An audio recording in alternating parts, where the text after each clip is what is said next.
슬기로운 책 이야기, 슬기로운 독서 생활 지금 시작합니다.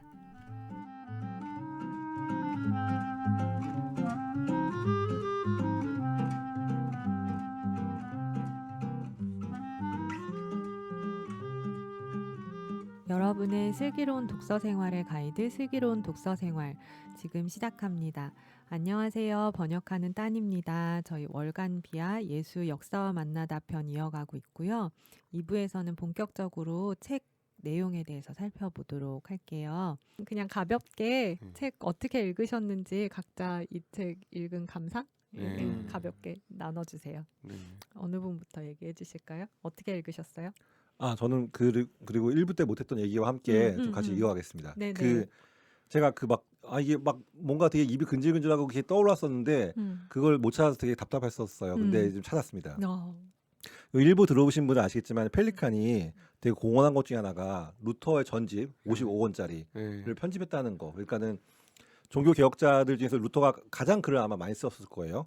그걸 편집했다는 것 자체가 이제 대단한 건데, 왜냐하면 루터 같은 경우는 이제 이런 편이 있죠. 학자들과의 논쟁에 있어서는 라틴어로 할 만큼 뛰어났고 대중들한테 할 때는 굉장히 편안한 정말 이렇게 시장에서 쓰이는 듯한 독일어로도 설명만큼 언어적으로 뛰어났다. 그리고 여러 가지로 굉장히 천재적인 지능이 많았다고 평가받는데 그의 글을 편집했다는 거에서 펠리칸이 또 가지고 있는 또 탁월함도 또 보여줬던 증거죠. 근데 재밌는 거는 그 루터와 쌍벽이 아니라 하여튼 루터와 함께 가장 유명한 종교 개혁자가 칼빈이죠.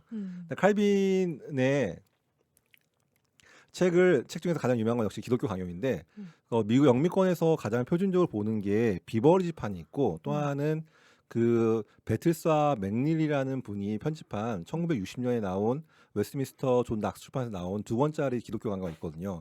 근데 그거를 이제 베틀스라는 분이 라틴어 최종판에서 번역을 하시고 그 편집을 존 맥닐이라는 분이 하셨어요. 근데 그 존 맥닐이 시카고대 출신인 거예요. 그러니까 제가 되게 놀랬던 게 어떻게 보면 우리한테 시카고 대학은 이제 일반적인 상식에서는 시카고 학파가 유명하죠. 경제학 쪽에서는 시카고 학파가 유명한데 실제로는 교회사 그리고 굉장히 중요한 서적에서 획을 그은 사람들 2명이 나왔다는 거. 그것도 굉장히 역사 짧은 대학에 나왔다는 게 놀랍고 실제 존 맥닐 같은 경우는 나중에 LCC라고 하고 우리나라에서는 두란노에서도 출간됐는데 기독교 고전 총서 그거를 편집한 사람 중에 한 명이 되기도 합니다. 네. 저는 그거에 좀 갑자기 떠올라서 이렇게 저는 펠리칸이 그 기독교감이 인용하면서 맥닐판 쓰거든요. 역시 팔은 안으로 굽는다고. 역시 그렇죠. 혹시 같이 공부했을지도 모르죠. 그러니까 내가 그 옛날 같이 수업 맥닐 야 내가 이거 좀 해줄게 막 이러면서 이제 사실 나는 네가 편집한 루터로 서로 띄워주고. 이거 상부상조하는 아름다운 분위기. 야 이거 좀 잘해 그러면서 하여튼 저의 감상을 말하면은 저는 제 페이북에 잠깐 썼는데 저도 책을 좋아하는 사람이고 어쨌든 출판계에서 출판 바로 먹고 있는 사람이잖아요. 그러니까 그러다 보니까는 나름대로 저도 이렇게 책을 보는 관점들이나 이런 나름의 정리가 있고 한데 그게 어느 순간 좀 막혀서 좀 답답하다는 생각이 들 때가 있었어요. 이 다음에 뭐가 있을까? 아니면 이 다음에는 무슨 내용을 말할 수 있을까라는 고민한 적이 있었는데 저는 그 펠리칸의 제 2책 선소 역사와 만나다와 예수 역사와 만나다를 보면서 재밌는 거는 펠리칸이 굉장히 많은 방대한 자료를 인용하면서 이야기를 던지지만 그것보다 더 좋았던 거는 그 이야기들 저와 상관이 없어 보이는 그 이야기들이 어떻게 이어지는지를 보여줘요. 저는 그 통찰들이 저에게는 너무너무 즐거웠어요. 그래서 저는 차님한테 제가 쫄라가지고 편집이 되기 전에 원고들 아니면 편집을 막 마친 원고들을 달라고 제가 읽었어요. 근데 저도 어쨌든 많은 걸 읽어야 되는 직종에 있는 사람이기 때문에 읽는 게 좀 필요하기도 한데 그러니까 피곤한데 그걸 뛰어넘어서 너무 즐겁게 제가 이렇게 텍스트를 이렇게 읽고 싶을 정도로 저는 너무 좋았던. 그러니까 쭈님도 어지간해서 그 정도까지는 안 부탁하는데 제가 번역에 찌들어있을 때 한창 조판 넘기기 전에 한글 파일로 보여달라고. 그러니까 빨리 보내달라고 해서 한글 파일로 보여줬어요. 조판 들어가기 전에 보여달라고 해서. 짜증나서? 아니 그런 건 아니고. 네. 저는 그래서 책으로는 제가 2번 읽었어요. 지금 이거 비아판을 2번 읽고 한 번 더 읽을 생각이에요. 그러니까는 근데 읽을수록 저한테는 되게 뭐랄까 정말 저는 너무 좋아요. 저는 그래서 작년부터 무조건 올해 책이라고 말을 했고 저한테는 2020년 올해의 책이에요. 다른 뭐 정말 다른 책 나타날 수 있겠죠. 네. 저한테는 올해의 책이에요, 책이.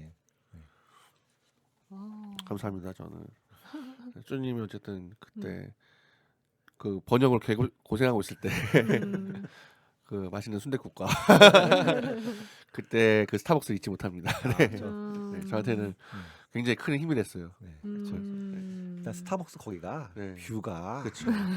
왜 남자 둘이서 거기 가는지 모르겠어요. 거의 뭐 탁재훈이랑 이상민 같았다고 그러니까 샌프란시스코 둘이서가. 네, 범님도 네. 어떻게 읽으셨는지. 저는 이 서론에서 네. 기선제압하고 들어가는 거 너무 이거 맞아. 서론 읽으면은 맞아. 안 읽을 수가 없어요. 맞아. 첫 문장이 나는 언제나 이런 맞아. 책을 맞아. 쓰고 나도. 싶었다. 맞아. 이거를 이런 대가가 맞아. 대가가 이런 말을 하고 하니까 어떻게 안 읽을 수 있겠어요. 근데 제가 정말로 좀 줄 쳤던 부분은 이 부분이었어요. 나는 역사학자로서 역사적 사건은 그 사건에서 더 멀리 떨어져 있을수록 더 분명하게 바라볼 수 있다는 원리의 근거에 20세기라는 시점과 예수가 활동했던 시기 사이에 놓인 수많은 세월의 별다른 관심을 기울이지 않아도 예수에게 접근할 수 있다는 주장을 참을 수 없다. 정말 참을 수 없었다. 빡침. 네, 깊은 어에 정말 이 번역도 이 부분은 너무 마음에 들었고 그렇죠. 그래서 내 책은 바로 그 수많은 세월을 되돌아보려는 거다. 맞아. 너무 좋았어요. 맞아. 그래서 빨려 맞아. 들어가서 정말 읽을 수밖에 없는. 맞아. 네. 맞아. 저도 비슷해요. 저도 서문 읽고 완전 반해. 처음에 첫 문장 딱 그 난 맞아. 언제나 이런 책을 쓰고 싶었다. 그래, 이러면 그러니까 그러니까 제가 보기에는 약간 맞아. 사람 꼬드기는 그 첫 문장 중에 하나에 뽑힐 뻔하죠. 네, 모범님. 맞아. 이게 이렇게 하면 그냥 맞아. 어설픈 사람이 쓰면 되게 맞아. 뭐네 유년 시절? 막 이러면서 이제 맞아. 그러니까 이 대가가 진짜 네, 모든 걸 다 이룬 사람이. 그러니까. 맞아. 저 진짜 이런 시작을 제가 항상 약간 약해요. 그래가지고 그래서 나는 언제나 이런 책 읽고 싶었어. 약간 이런. 진짜 근데 정말 이렇게 저 문장 보면서 저도 모르게 언제 이런 책 기다렸다고. 소리도 화답하게 되나 봐요. 맞아. 진짜. 그 다음부터 이제 잘난 척이 학연이죠. 이제. 근데 말이야 내가 보니까 말이야. 그러니까 내가 했던 게 다 번역이 됐더라고. 너네 그 정도는 알 거야 아마. 그러면서 누가 말을 했는데 그러면서 아니 이게 내가 이걸 하다 보니까 또 여기서 강연을 하게 되고 또 그게 또 책으로 나오고 또 이렇게 됐더라고. 내 책이 동유럽으로 다 번역이 됐더라고. 그래서 이게 어떻게 하나. 맞아. 근데 정보 양이 너무 많아가지고 저는 사실 아직 다 못 읽었거든요. 한 4장, 5장 뭐 이렇게 읽은 것 같아요. 근데 어쨌든 재밌게 읽고 있어요. 되게 그 정보도 많고 그것도 좋은데 아까 얘기하신 그런 통찰력, 이 데이터에서 어떻게 이런 걸 읽지? 막 이런 게 재밌게 읽고 있습니다. 네. 저는 그것도 있어요. 성서 역사 만나다에서도 그 보면 그 바르트 로마서 다른 부분이 있거든요. 요새 약간 띵했어요 진짜로. 진짜 보는 순간 이렇게 이걸 이렇게 말할 수 있는 사람이 있구나 그런 생각이 들었어요. 네. 근데 차님은 번역하면서 너무 힘들으셨기 때문에 여러 감흥이 오가네요. 네, 지금. 네. 일단 또 좀 더.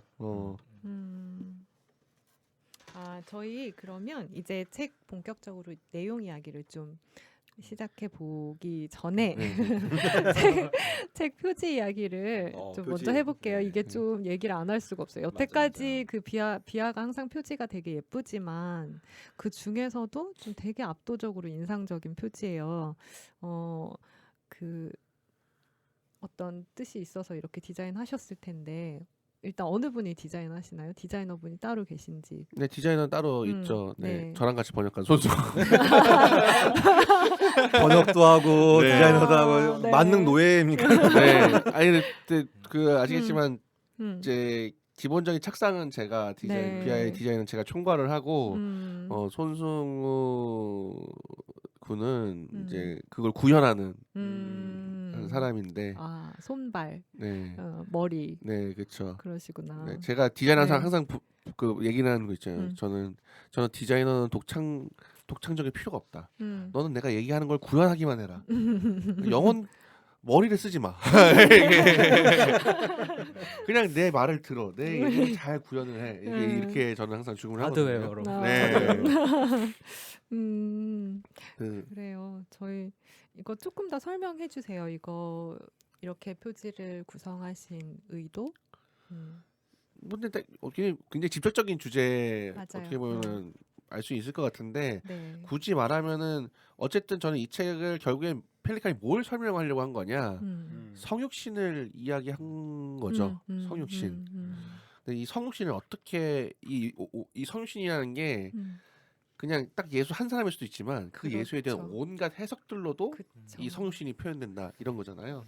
그래서 이걸 원래는 좀 다른 생각 처음에 1화는 좀 다른 거였어요. 원래는 그 뭐냐면은 그 예수가 십자가에 매달려 있고 예수가 십자가에 매달려 있고 근데 뒷모습만 보여요. 근데 그 앞에 그 이 벽화들이 있는 거죠. 예수에 대한 무수한 상들이. 그러니까 뭐라면은 십자가에 대한 예수를 사람들이 어떻게 이런 식으로 표현을 했는지. 근데 그거였는데 몇 번 해봤는데 네. 손수근이 그림을 못 그리더라고요. 그래서 글렀다 역시.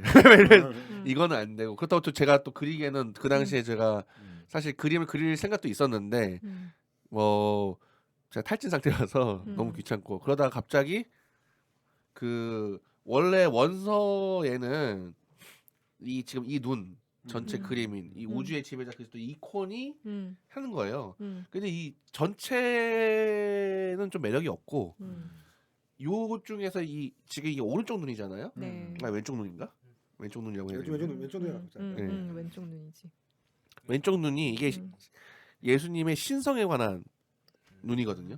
성화를 보게 성화에서 되면 보면은 그렇죠. 눈이 달라요. 네. 하나는 인간을 그쵸. 상징하는 눈, 뭔가 되게 신성. 슬퍼 보이고 좀 짠해 보이는 눈이 있고 하나는 되게 엄격하고 이렇게 그쵸. 심판자로서의 그쵸. 눈이 있는데 이게 신성에 관한 눈이거든요. 음. 그러니까 이 신성을 어떻게 인간적으로 표현했느냐. 그래서 이거를 이 뒤에 그 이콘은 신성을 그리고 네. 그 배경은 그 다음에 그 자잘한 것들을 모아가지고 제가 구글에서 하나씩 한 땀 한 땀 모아가지고 손수근한테 던져준 다음에 이렇게 나오도록 해보자 해서 나온 게 이거였는데 처음에 딱 나오는데 진짜. 딱 마음에 들더라고요. 진짜 멋있어요. 네, 그래서 몇 가지를 돌려봤지만 역시나 이게 제일 좋아가지고 네, 이걸로 하게 됐습니다. 근데 다행히 에이전시에서도 마음에 들었는지 요거 원 파일로 보내달라고 자기가 수출 한번 해보겠다고 그래서 저희가 굉장히 기대를 하고 있습니다. 와. 네, 비아 최초로 디자인을 수출할 수 있게 됐지. 야, 네. 수출 디자인 네. 수출.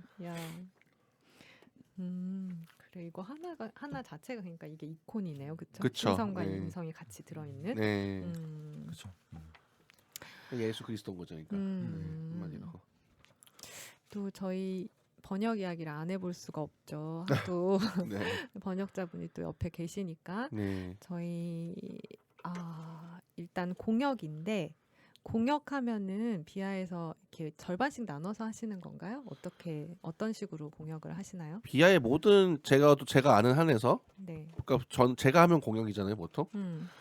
비아 공역은 한 사람이 초역을 하고 그 다음 사람이 다루는 식으로 합니다. 그러니까 이를테면은 손승우 군이랑 이번에 세 번째인데요. 네.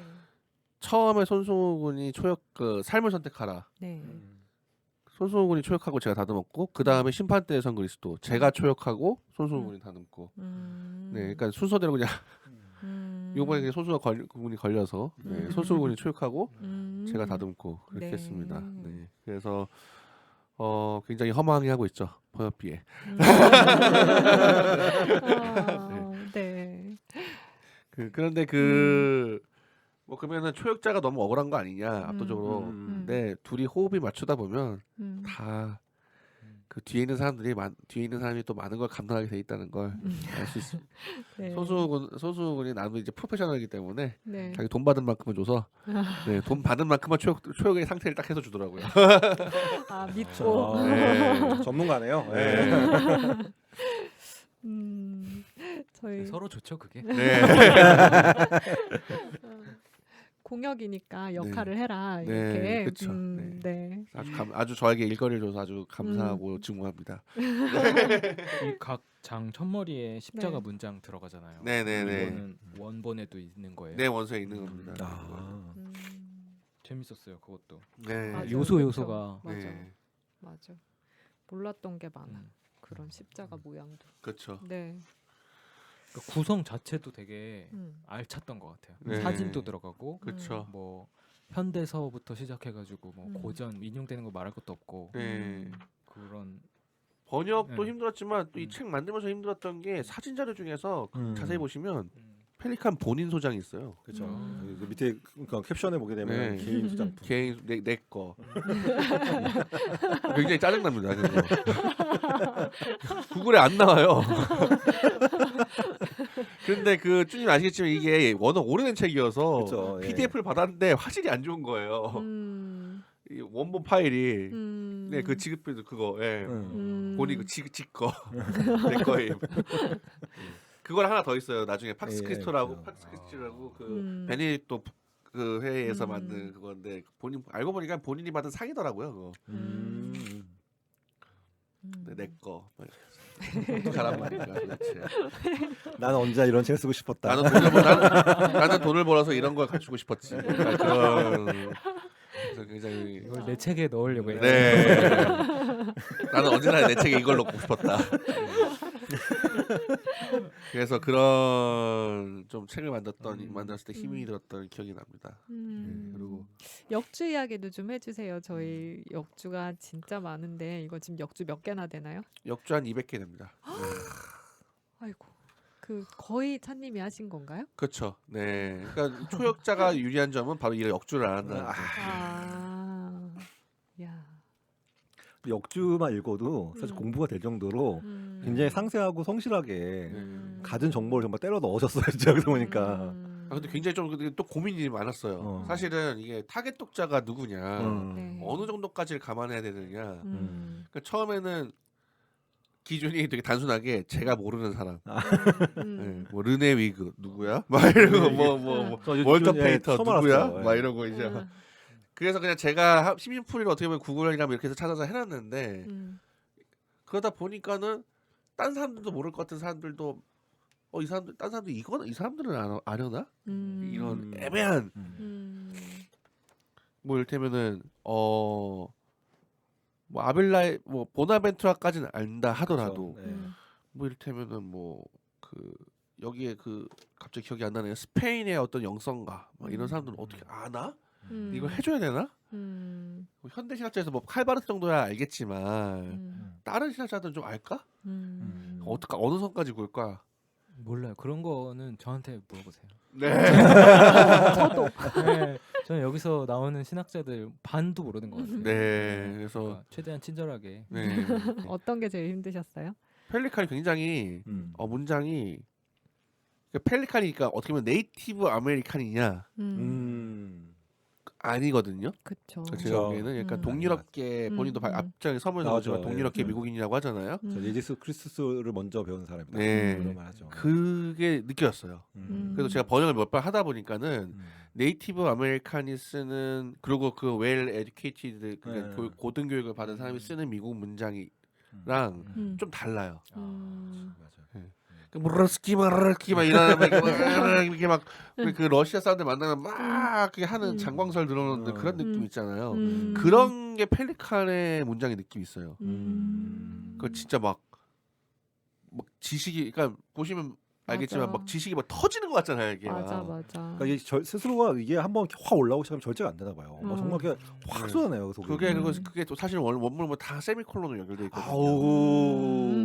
그러니까 제가 굉장히 스트레스 받았던 게 그거를 그대로 번역하면 순서가 안 맞거든요. 네. 그러면 그걸 이제 우리 한국 사람들의 그 논리 구조에 맞춰서 언어를 재배치하는 거, 문장 순서를 그게 굉장히 힘들었고 또 뭐 아시겠지만은 신곡도 인용하고 그죠. 뭐 또 인용이 워낙 고백록도 많아서. 인용하고 뭐 기독교 강도 인용하고 뭐 프리마베라 뭐 그거 뭐 단테 새로운 탄생도 인용하고 신곡도 인용하고 뭐 도스토옙스키도 인용하고 부활도 인용하고 제가 좀 약간 성격이 더러워서 제가 제 자신의 번역에 대해서 자신감이 없을 때는 한국어 번역본을 한번 찾아보곤 하잖아요.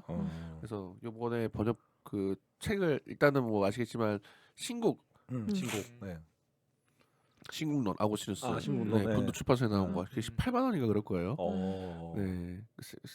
1권부터 끝까지 나온 성현 선생님이 하신 거 그거 샀고 샀고 네. 더듬으셨어. 네, 3일체론 샀고 3일체론 샀고 저희 들으시면서 방송 들으시는 분 저 책의 가격을 아시면은 네. 저희가 감탄한지 아실 수 있습니다. 한국으로 분도 출판사는 DC도 거의 없어요. 네. 요즘도 원래 그렇지만 네. 원래 DC도 없고 거기는 그래서 작년에 교부학회 때 성현 선생님이 파실 때 그냥 살 걸.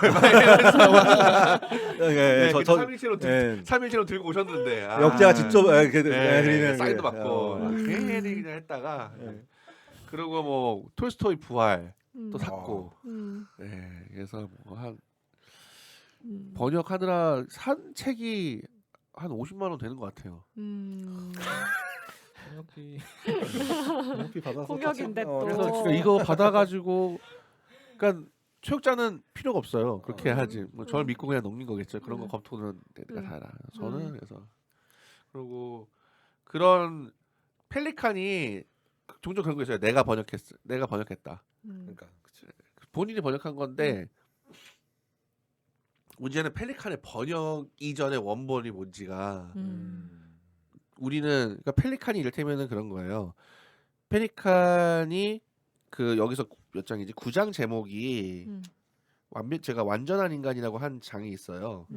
제가 이제 그 페이스북에도 써놨는데 12장 완전한 인간이라는 그 12장 제목이 원래는 그 제목 영어 제목이 유니버설 맨이거든요. 근데 문제는 유니버설 맨이라고 하면 원래 뭐 보편적 인간이죠.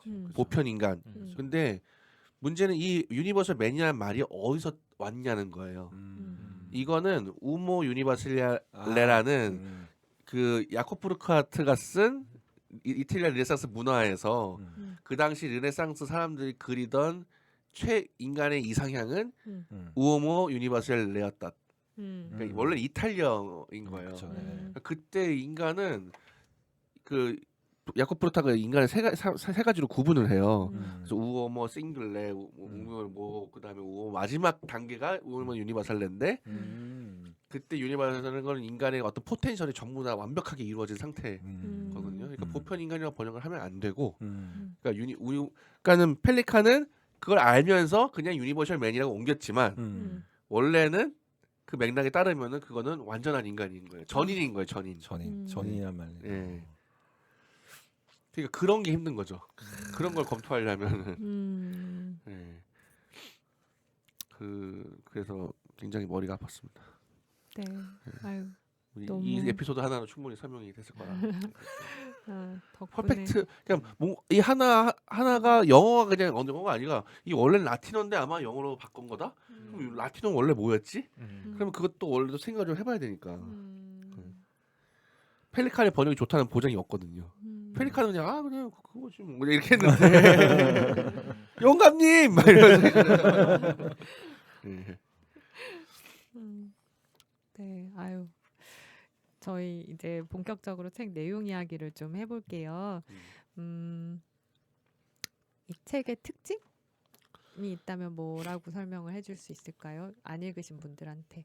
특징은 진짜 예수에 관한 모든 그 해석을 맞아요. 모아놓은 책이다. 네.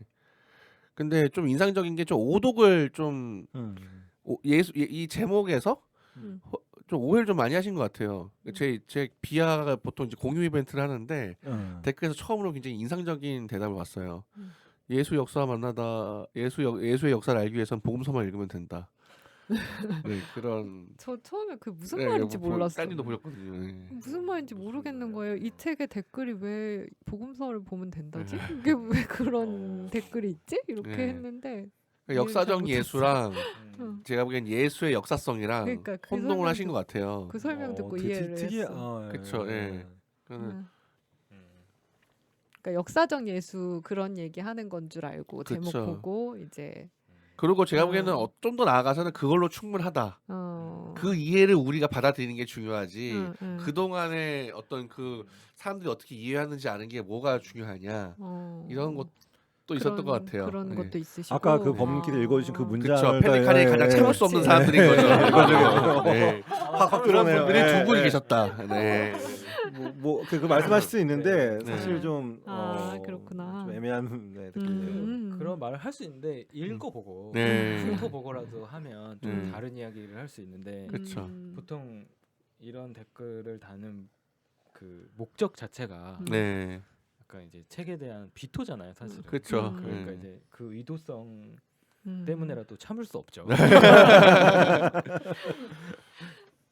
근데 되게 그 좀 이제 해석학적으로 보면은 좀 나이브한 거예요. 그러니까 그런 거는. 그러니까 우리가 이미 예술을 이해할 때는 우리의 어떤 틀을 가지고 어떻게 보면은 이 역사를 본다는 거는 우리의 이 틀 자체가 어떻게 형성되었는지 그 우리가 암묵적으로 전제하고 있는 것에 잘못된 건 없는지를 다시 보기 위해서 해야 되는데 그러니까 그거를 마치 무시감과 어떤 아무런 거 없이 그냥 우리가 그 주어진 대로 그냥 받아들인다는 그거를 이제 소박한 인신론적 소박함 이렇게 하는데 그런 분들인 거죠. 네. 그런 책이다. 네. 근데 아무튼 이 책은 그런 인류가 어떻게 역사를 이해해 왔는지를 다룬 글이고 그걸 위해서 문화사, 일반 역사, 교리사 뭐 반쪽이라고 했는데 펠리칸이 그러니까 자기 그리스도교 전통에서 교리사라고 쓰니까 여기서 나머지 반쪽이다 했는데 사실 교리 다 나오고 그렇죠. 네, 교리 다 아시는 분들 아시겠지만 교리 다 나오고 네, 사상사도 나오고 뭐 일반 역사도 나오고 다 나옵니다. 한마디로 예술사도 나오고 그냥 정말 다 들어가 있어요. 제가 봤을 다 때는. 들어가 진짜 있어요. 스케일이 진짜 어마어마해요, 그죠? 그러니까 그 1930년대 얘는 이제 그 펠리칸이 한참 교육받았을 때 네. 시카고 대학이 뭐 사회사라는 관점을 통해서 네. 역사 연구에서 사회사라는 걸 들여와서 또 신기원 이루었다가 평가를 또 받기도 하니까는 펠리칸은 진짜 다양한 관점에서 역사를 서술할 수 있는 사람이고 제가 개인적으로 인상 깊었던 거 그래서 제가 이건 뭐 개인적 에피소드긴 한데 제가 미술에 대한 감각이 전혀 없는 사람입니다. 진짜 제가 음악을 되게 좋아하고 메탈 되게 좋아하고 하지만은 정말 미술에 대한 재능이 정말 1도 없어요. 제 스스로 인정을 해요. 정말 저는 거의 재능이 없는 사람이거든요. 그래서 내가 항상 말할 때마다 이게 쪽팔려서 말을 안 했는데 저는 그 책에 그림이나 도판 같은 거 들어보면 도판 안 봐요. 저는 왜냐면 이게 왜 근데 뭐 쭈니 예전에 뭐 사도라고 좋아하고 이제 막 이러고 그거는 제가 이제 사도라도 좋아하는 거니까 그러니까 제가 제작을 출판 책 제작을 했기 때문에 그냥 색깔이 좋은 거예요. 그냥 그래서 그리고 그 잘 구현돼야 되니까는 그런 거에 대한 이제 정말 이렇게 일로서 접근하는 거 있어도 저는 개인적으로 도판 이렇게 하면은 정말 1도 이해 못했어요. 관심도 없었고 근데 그리고 제가 뭐 솔직히 고백하는 건데 전 성화 논쟁이 왜 이러는지 진짜 이해를 못했던 사람이에요. 근데 사실 어렵죠. 네. 전 성화 문제 왜 이렇게 논쟁이 왜 이러는지 모르겠고 왜냐면 제가 성화를 봐도 감동이 안 없고 전혀 없거든요. 저는 성화도 성화구나. 근데 그 우연찮게 있었던 일인데 저희 어머니께서 그 곰브리치의 세계 미술사를 제가 있는데 저도 사놨지만 제가 그걸 읽겠습니까 저 같은 사람이. 근데 어머니가 갑자기 그걸 보시더니 뒤에 그림 부분, 그러니까 도판을 보면서 이렇게 좋은 도판이 있냐고 너무 좋다고 나는 너무 좋다고 이런 책 있으면 추천해달라고 내가 너무 좋다고 보면 근데 제가 정말 그 자리에 정말 충격을 받았어요 진짜로. 저 정말 진심으로 충격을 받았어요. 왜냐면은 저는 정말 텍스트를 읽는 게 중요하다고 믿던 사람이지 도판이나 이런 것들에 대해서 이게 그러니까 저는 이제 이거 다 말씀드리면은 그런 게 중요하다고 사실 속을 생각하지 않았거든요. 근데 저한테 텍스트만 있었던 사람인데 제가 어머니 그 얘기 들으면서 그 말 뜻을 이해했어요. 그러니까 뭐냐면은 그 예전에는 성화나 이콘이나 이런 것들이 글을 읽지 못하는 사람들에게는 신앙의 바로미터가 되고 신앙을 알려줬다는 말을 저는 이제 그때 어머니가 하시는 말을 보면서 그때 이해했어요. 뭐 그렇다고 어머니 저희 글을 못 읽고 이거 아니신데 그 의미를 알았던 거예요. 그래서 그 말 듣고 나서 제가 두 번째로 이 책 그 예수 역사 만나다를 읽었는데 중간 중간에 옛날에는 그림들 하면은 뭐 그림을 넣어 이렇게 스킵해서 읽었는데 이번에는 보면서. 그 펠리칸이 글로써도 충분히 표현할 수 있지만 굳이 도판을 넣어서 그걸 보여주는 이유가 있었던 것 같아요. 그러니까 저는 그러면서 펠리칸이 그러니까 20세기 동안 2000년 동안 이해돼 왔던 예수의 모습을 도판을 통해서 설명하는 부분들이 저한테 되게 새롭게 다가온 아니 부분이었어요. 도판이고 저는 이제 사실 빼고 싶었는데 예. 안 넣을 수밖에 없어요. 다 설명이 좀 구체적으로 막 들어가기 때문에 다 연관이 있기 때문에 갑자기 그러고 쭈님이 얘기하시니까는 번역하면서 또 괴로웠던 게 떠오르네요. 지금 네버 표정이 엔- 계속 안 좋아요. 네, 네버엔딩. 아니 진짜 힘들었던 거야 진짜. 번역했던 부분에서 어디가 가장 몇 장이 제일 힘들었냐? 바로 그 성산 논쟁. 너무 힘들었어요. 성선 왜냐하면은- 진짜 어려워요. 아, 왜냐하면은 근데 그 부분이 재밌던데. 그 재밌는데 부분만 좀 네. 봤는데. 이게 정말 번역자가 가장 빡치게 하는 건데 네. 한국에서는 형상, 음. 상, 음. 성상 이미지. 다 이미지예요 원래. 그쵸, 그쵸. 이미지가 그거는 원래 번역할 때 이미지예요. 좀 다 어려워. 이미지거든요. 그냥 음. 근데 그걸 우리는 다 구분해서 해야 되잖아요. 네. 이게 어떤 건 하나님한테 어떤 건 형상이고 어떤 어떤 건 성상이고 어떤 건 그냥 상이고 예? 어떤 건 심상이고 뭐 되게 막 심상이고. 예. 이걸 진짜 선수랑 몇 번 봤어요 이거. 혹시나 이게 또 교리적으로 예민한 문제잖아요. 그쵸, 저게 그쵸, 예민한 그쵸. 문제니까는 저도 진짜 눈에 원문 대조를 음. 원문이야 이거 눈에 불을 켜고 아. 절대 틀리면 안 돼. 막 이러면서 이 형상인가? 성상인가? 상인가? 막 이러면서 봤던 기억이 납니다. 네. 그 얘기하면서 다시 지친 모드가 되신 것 같아요. 네. 갑자기 아까 쭈님이 막 성상 감동받다고 해서 제가 굉장히 난 괴로 기억밖에 없지 이렇게 막 이랬는데 근데 그러니까 아이고. 개신교 쪽에서는 성산 논쟁이나 성인 논쟁 이런 것들이 그렇게 좀 가까운 건 아닌데 피터 브라운이 이 주제에 대한 책을 쓴 적이 있어요. 그렇죠. 아예. 네, 성인 순매. 네, 그런 게 있는데 보면은 그만큼 알고 보니까 그 당시를 이해할 수 있는 되게 키워드였다는 거죠. 저 정말 1도 관심 없었거든요. 거기들 그런 거에 1도 관심 없었는데 이번 기회를 통해서 한번. 네. 근데 사실 그거에 보면은 성산 논쟁을 보면 어떻게 보면 오늘날 이제 개신교와 가톨릭의 프로테스탄트적 사고와 이른바 맞아, 가톨릭적 그렇더라고요. 사고에 그걸 볼 수가 맞아, 있어요. 맞아. 진짜 네. 재밌더라고요. 어떤 그래서. 철저한 어떤 이 땅 아래 어떤 하나의 어떤 그 철저한 어떤 뭐라 절대 전적 타자 우리의 눈으로는 절대 그거 표현할 수 없다라는 신념과 어떻게 보면 예수 그리스도에 의해서 우리가 표현할 수 있게 되었다라는 신념. 그러니까 우리도 이렇게 뭔가 구현할 수 있다. 근데 이 신념이 사실 어떻게 보면 기독교에서 양대 그쵸. 진장을 이루는데 네. 그쵸. 안타깝게도 어떻게 보면 종교 개혁 때 이게 약간 찢어진 거죠. 음. 근데 제가 보기에는 후자가 절대 그런 걸 할 수 없다. 모든 걸 이렇게 비판적으로 완전히 전체적으로 다 문제시하는 게 프로테스탄트적 사고의 씨앗이 아닐까. 저는 그렇게 읽었거든요. 맞아. 그런 것 같아요. 재밌습니다. 성산 논쟁. 저는 처음으로 이 성산 논쟁이 이렇게 진짜 이게 그런 거였구나. 저도 학을 뗐지만 네. 그리고 저는 개인적으로 이 책 도움 되시는 게 아까 그 문화사와 쪽 고전이라 말했지만은 또 교리적 내용이 다 들어갔다고 표현했잖아요. 네. 왜냐면은 만약에 익숙하지 않은 뭐 동방 정교회 특히 정교회라든지 아니면은 이렇게 정교회에서 무엇을 말하고 있는지를 여기 부분을 읽으면 사실 되게 잘 이해가 돼요. 네. 그리고 또 현대 신학이 굉장히 까다롭고 어렵다 느끼시는 분들한테는 이 뒷부분을 보시게 되면은 저는 약간 정말 저기 통쾌했어요. 저는 근대 부분에서 예수에 대한 논쟁이 있고 그게 어떻게 나중에 이렇게 퍼진 거예요. 네. 저 통쾌했어요, 진짜 보면서. 저는 거기보다 통쾌했는데 탈식민주의 깐 거.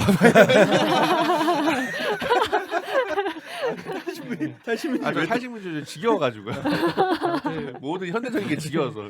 자기중심적으로 그러니까 제국주의 자꾸 옛날에 무슨 말만 하면 아니 페리칸이 거기서 약간 빡친 듯한 뭐 말만 하면 제국주의라고 하는데 그 성경 그런 기독교적 제국주의와 그거 없었으면 그 선교사들이 그런 식으로 했지만 애초에 그 말로 정립조차 안 됐다. 그 민족어의 성립에 사실은 기독교 선교사들이 기대한 게 굉장히 결정적이라고 그런. 근데 사실 진짜 통쾌한 부분들이 있어요. 네. 많아요. 네. 그래가지고 이런 얘기를 정말 하고 싶었던 것 같아요. 네. 왜냐면은 그냥 자기를 숨길 수도 있고 그냥 느슨하게 가거나 아니면 숨길 수도 있었을 텐데 그냥 칼같이 얘기하잖아요. 예, 그렇죠. 그러니까 각 장의 마지막 멘트 네, 끝날 때마다 네, 네, 뭔가 한 방씩 이렇게 네. 훅훅 때려요. 보면은. 맞아. 그리고 뭐 그 주후 연도 쓰는 것도 네. 맞아. 뭐 이렇게 됐다. 네. 니네가 바꿀 수 있어? 그렇죠. 아 굉장히 잘 읽으셨네요. 역시. 역시 범사만은 굉장히 잘 읽으신다. 맞아. 그쵸. 되게. 맞아. 그래서 정말 하고 싶은 얘기를 아, 진짜. 쏟아내는 예. 그 통찰도 있고 그런 재미 좀 재밌었습니다. 저는. 그 펠리칸이 이때 나이도 사실 이거 쓸 때도 나이가 적지 않았잖아요. 그렇죠, 적지 그러니까 않았죠. 이게 그 느낌이 이런 거예요. 내가 이 나이 먹어서 누구 눈치를 봐. 은근히 그때 약간 그런 게 있죠. 걔가 일어났는데 난 동의하지 않아. 이제 그렇죠. 네. 예. 맞아. 그리고 그러니까 성서역사 만나다에서 사실은 성서역사 전반부는 조금 지루했고 후반부부터 이제 그 펠리칸 특유의 그 아이러니함 있잖아요. 그런 아이러니함, 뭔가 A를 추구했는데 사실 이게 B라는 A의 의도와는 달리 B라는 결과가 나왔고 이게 예상치 못하게 또 이렇게 뒤집어놨다. 이런 걸 되게 펠리칸이 좋아하는 서술 구성인 것 같아요. 제가 보기에는. 역사학자가 예. 좋아할 수밖에 없는 것 같기도 해요. 그렇죠. 그쵸. 예. 근데 그게 저게 보면 더 훨씬 더 잘 드러나는 게 예수 역사 만나다. 맞아. 재밌었어. 것 같아요. 역사의 아이러니 이런 거를 되게 잘 보여줄 수 있는. 예를 들면 수도원 운동에 대해서도 그러니까 수도원이 되게 좋은 취지를 시작했는데 또 그게 또 그 폐쇄가 이렇게 시대가 지나니까 오히려 완전히 그 자체가 약간 하나의 도그마가 돼가지고 오히려 옥죄고 근데 또 깨지고 근데 가장 큰 아이러니는 그러니까 제가 보기에는 이 책이 사실은 저는 한편으로는 제가 3번쯤 보고 나서 읽게 된 거는 이 책은 역사서지만 결국에는 펠리칸의 신앙 고백이다. 이 500페이지짜리 신앙 고백. 근데 그 마지막에 가서야 느낄 수 있는. 마지막 문장 특히. 왜냐면 저는 크게 이 책을 딱 결정적인 부분이 2가지라고 생각을 해요. 하나는 온 우주의 그리스도라는 장이 있거든요. 그 다음에 맨 마지막 장이 온 세계에 속한 이에요. 제가 일부러 이거 손석론이랑 맞춰서 일부러 짝을 맞춘 건데 온 우주, 온 세계. 근데 4장까지는 뭐냐면 그리스도론의 발전이고 4장 이후로 계속 깨지기 시작하거든요. 그 그리스도론이 의문에 붙여지기 시작하거든요. 근데 뭐냐면은 처음에는 그리스도라는 관념이 서서히 예배를 통해서 무르익다가 온 우주까지 포괄할 정도로 관념이 이제 커진 거예요. 근데 인간이 어떻게 보면 이 역사가 흐르면서 그것이 점점 좀 의문화시게 되죠. 그래서 맨 마지막 어디까지 좁아지느냐 상식의 묘사까지. 뭐 애초에 랍비였는데 되게 이게 은근히 쌍을 맞춰요. 그러니까 처음에 시작이 랍비였잖아요. 뒤에도 상식이 교사고. 그러면은 애초에 시작이 랍비였는데 또 다시 그냥 교사로 돌아왔어요. 그런데 이런 방식으로 이렇게 인간이 계속 탐구하고 하는 동안 예수 그리스도는 진정으로 이 세계에 속하게 되었다. 그러니까 교회가 그렇게 고백하는 걸 훨씬 더 넘어서서 역사라는 우리 인류는 어떻게 보면 생각하지 못한 방식으로 이 하나님이 이 땅에 진짜 임하게 됐다. 그래서 맨 마지막 문장이 그렇게 지금 그는 온 세계에 속해 있다. 이렇게 끝내거든요.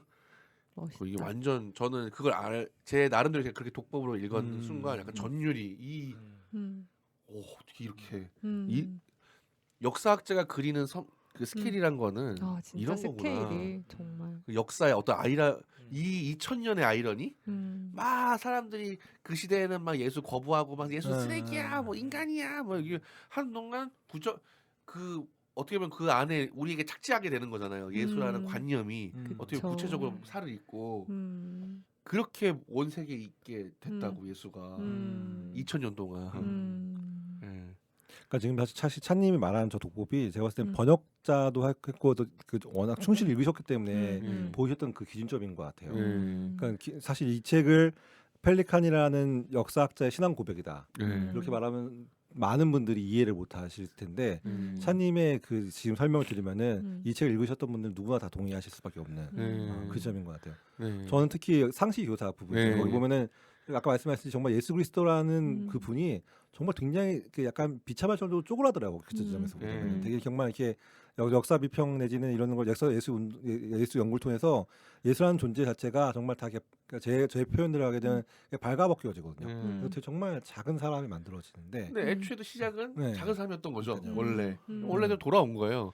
그렇죠. 근데 그 순간 이만한 거 퍼진 거죠 이게. 근데 마지막 순간에 보게 되면은 이제 그걸 다 하고 다시 이제 저는 이제 저도 그 기독교인이니까 그러니까 제가 알던 원래 그 분으로 돌아오시는 거죠. 굉장히 큰 감동이었어요. 멋있다. 약간 지금 약간 아이돌 따님 뭔가 멋있다.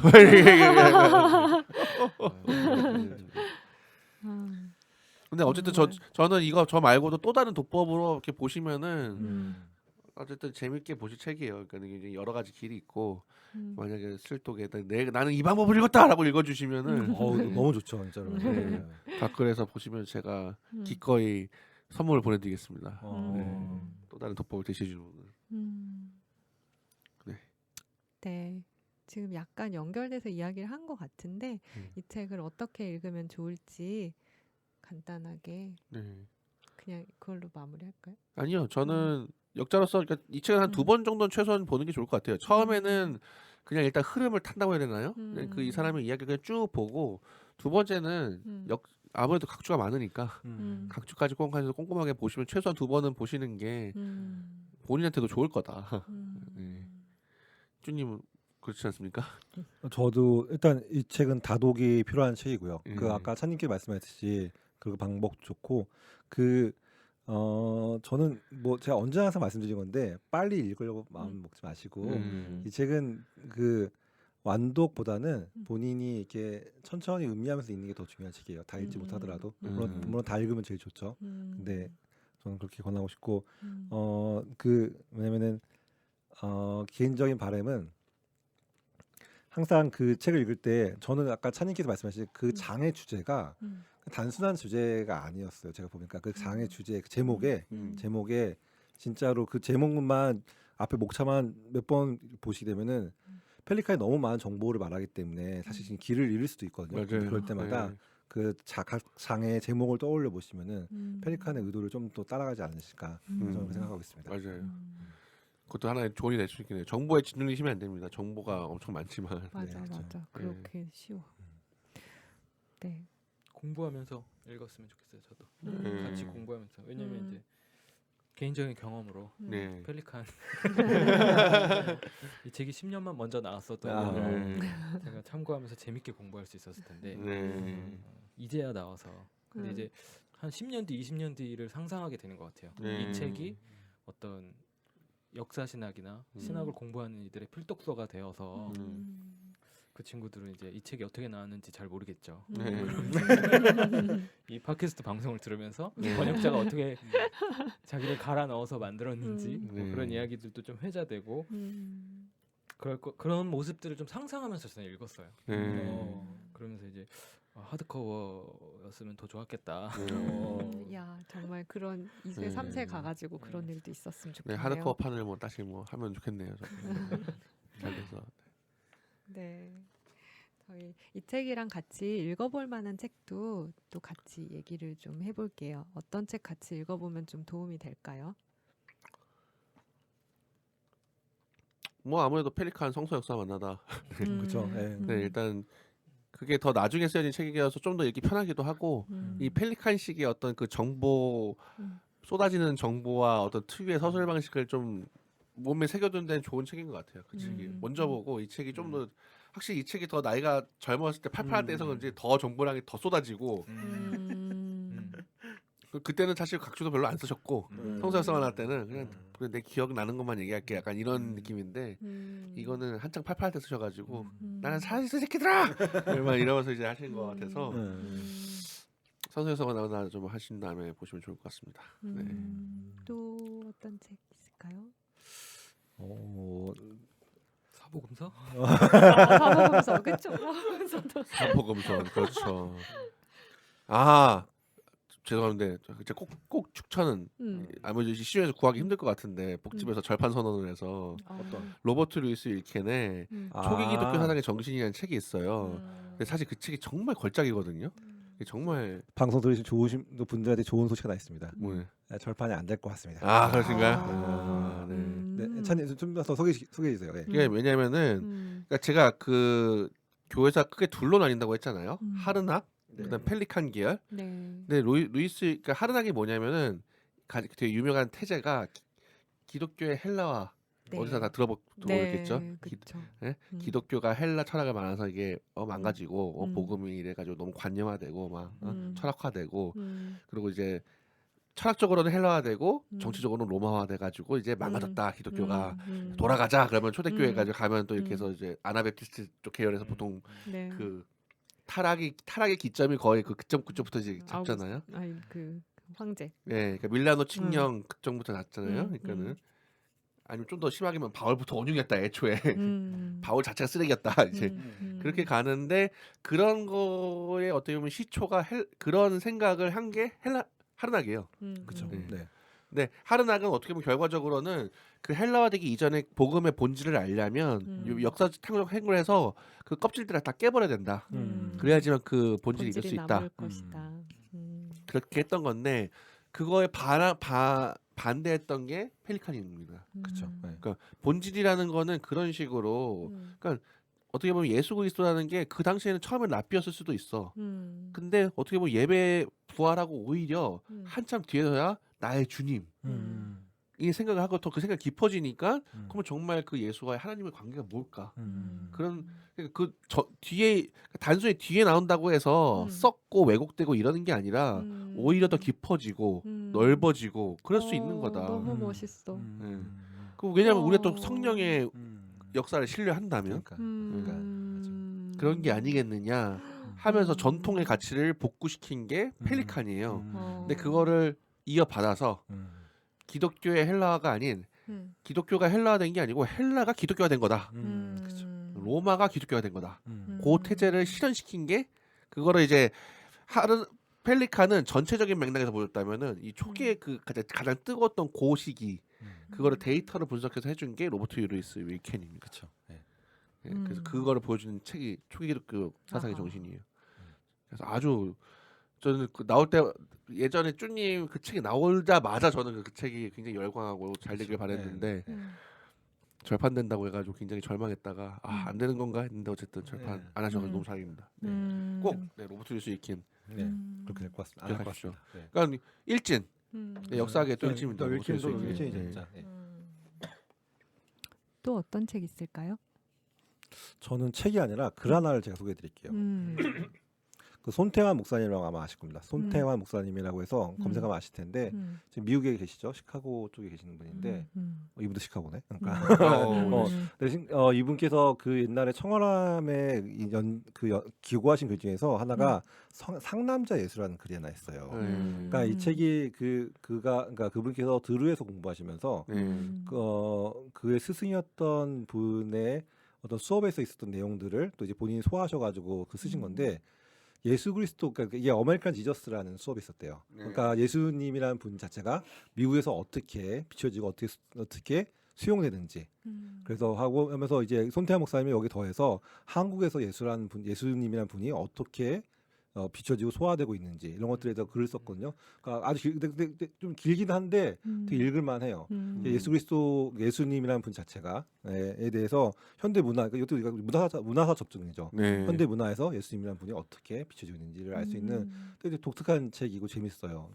책이 글이에요. 그러니까 한번 읽어보시면은 좀 펠리칸은 이제 한국 맥락 같은 건 안 다뤄지니까 이어서 봐주실 수 있지 않나 생각하겠습니다. 네. 검사가 나왔습니다. 보검서. 사보검서.